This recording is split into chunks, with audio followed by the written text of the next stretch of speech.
au pluriel. Quand je dis loi de finances, c'est-à-dire la loi de finances initiale et éventuellement une loi de finances rectificative.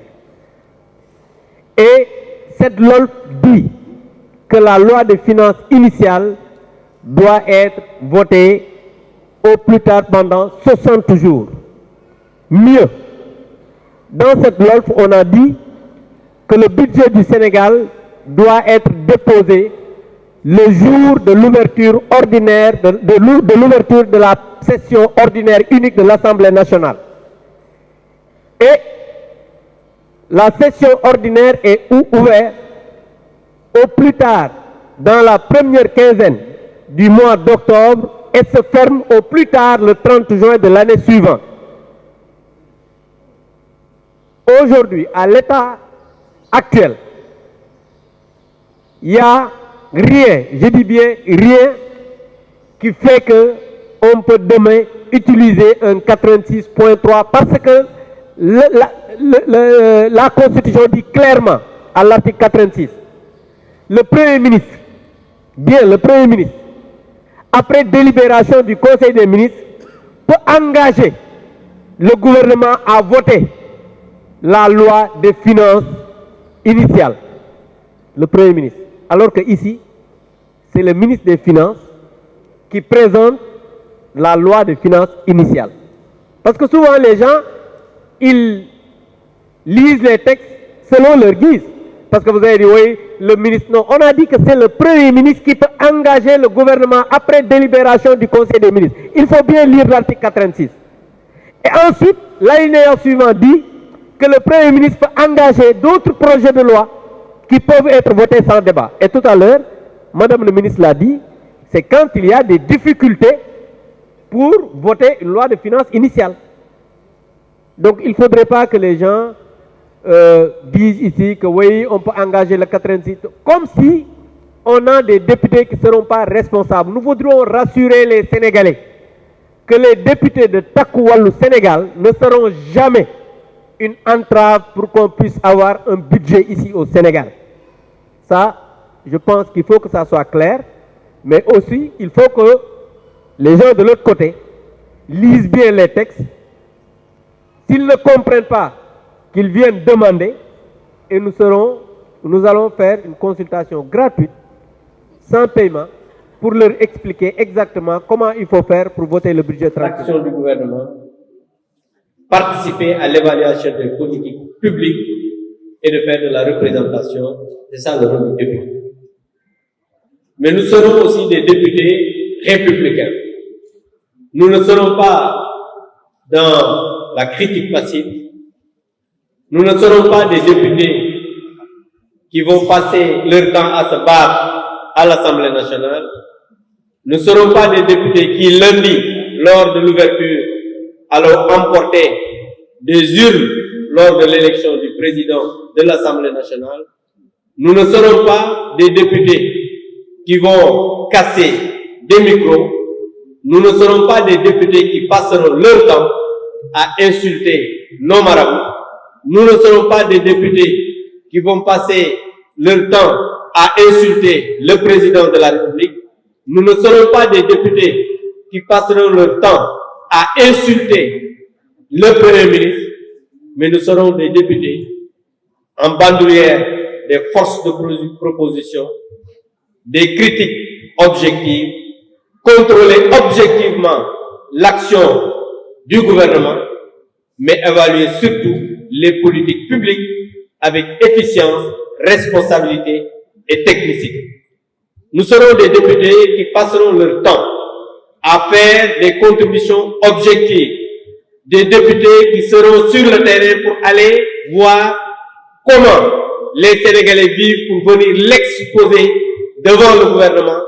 Mais nous aimerions aussi être des députés qui, chaque mois, comme le dit la loi, reçoivent le Premier ministre avec son gouvernement pour des questions d'actualité afin que les Sénégalais puissent comprendre exactement ce que le gouvernement est en train de faire. Donc, en somme, nous serons des républicains, nous serons des députés responsables, mais nous serons des députés qui allons tout faire pour mériter le mandat que les populations sénégalaises nous ont donné. Merci. Est-ce que cela permet au régime actuel, au gouvernement actuel, pour le vote de la loi de finances 2025, d'utiliser le 86.6? Je pense que non. Nous ne sommes pas dans une assemblée à la majorité étriquée.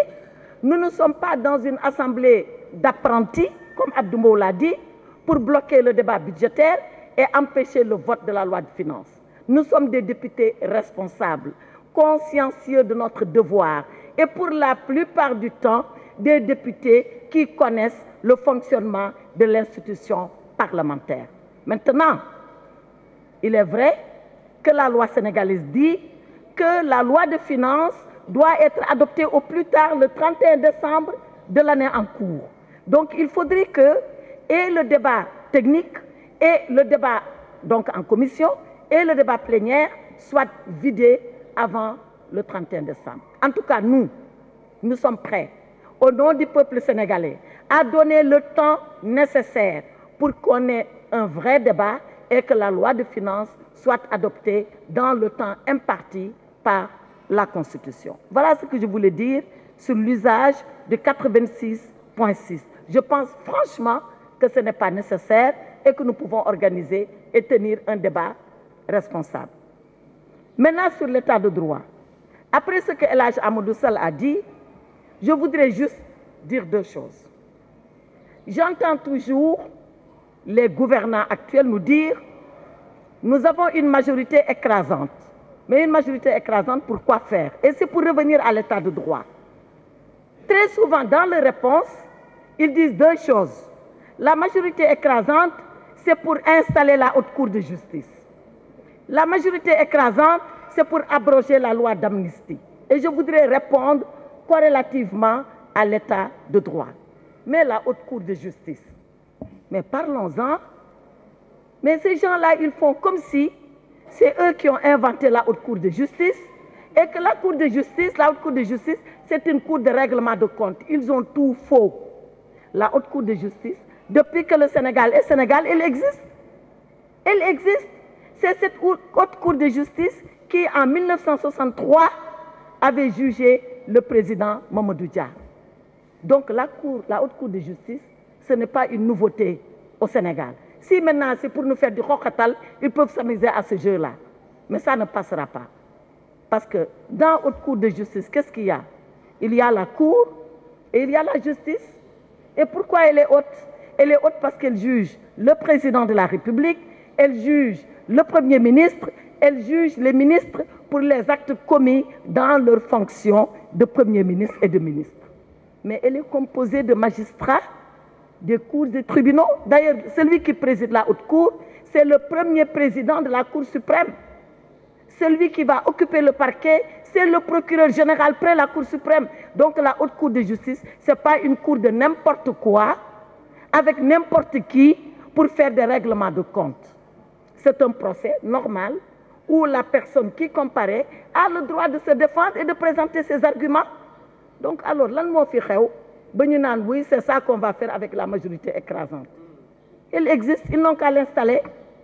Mais nous, si on doit y aller, on se défendra et les juges vont nous juger. C'est vrai, elle a la particularité qu'il y a des députés qui la composent. Mais elle a la garantie qu'il y a des magistrats de l'ordre judiciaire qui ont prêté serment, qui ne sont pas partisans, qui vont examiner le dossier contradictoirement et le juger. Donc, ay waxu haute cour de justice daal su fekkee ni looloo tax ñu am majorité écrasante kon nañ delluwaat. L'autre chose qu'ils disent, on va abroger la loi d'amnistie. Aïcha, on attend. Ils n'ont qu'à essayer d'abroger la loi d'amnistie. C'est beaucoup plus facile à dire qu'à faire. Hein? Et c'est une spécialiste qui vous parle. Et je parle sous le contrôle de mes confrères. Vous savez quel est le problème? En droit pénal, il y a ce qu'on appelle l'intangibilité des droits acquis et la non-rétroactivité des lois. Alors, les gens, certaines personnes ont bénéficié de la loi d'amnistie, et pas n'importe lesquelles. Hein. Je rappelle que le président de la République et son Premier ministre sont sortis de prison grâce à la loi d'amnistie. Alors, la non-rétroactivité des lois permet que la loi qui abroge la loi d'amnistie ou ne permet pas que la loi qui abroge la loi d'amnistie fasse rétroagir et aller chercher des actes qui sont couverts par la loi d'amnistie. C'est un débat sérieux. Il ne faut pas qu'on s'amuse avec ça. Parce que nous amuser avec ça veut dire que le Sénégal, justement, ne sera plus un état de droit. Nous amuser avec ça veut dire qu'on va ramener notre régime à un régime naka-naka où on peut faire n'importe quoi seulement parce qu'on a une majorité soi-disant écrasante à l'Assemblée nationale. La majorité écrasante à l'Assemblée nationale, elle doit s'occuper des préoccupations des Sénégalais. Il faut que ça soit clair. On n'a pas peur d'aborder ces débats-là. On n'en a pas peur, s'il vous plaît. On va épuiser ce débat jusqu'au bout, mais par des professionnels. Que n'importe qui ne se réveille pas en disant, moi, je vais demander qu'on abroge la loi d'amnistie. Te yow xamoo sax affaire bi lan lay dox. Ñëpp di ci wax. Tout le monde est juriste, tout le monde est juge, tout le monde est avocat. Ce n'est pas possible, il faut l'arrêter. Et comme je dis, si vraiment l'ambition de cette majorité écrasante, c'est d'installer la haute cour de justice qui existe déjà, qui a toujours existé, c'est d'abroger la loi sur l'amnistie, ce qui, par certains aspects, est impossible en droit pénal, alors la déception sera grande pour le peuple sénégalais. Ils n'ont pas été élus pour ça. Vous faites que dans ñaar yo lañuy dox kon bok peuple sénégalais na xamni ñi ñom nekkuñu fi pour seen yitte. Voilà ce que je voulais dire sur l'état de droit, en rappelant encore les principes de cet état et en priant, en souhaitant très sincèrement qu'on ne s'amuse pas avec le principe de droit seulement parce qu'on a une majorité écrasante. Je vous remercie. Merci beaucoup.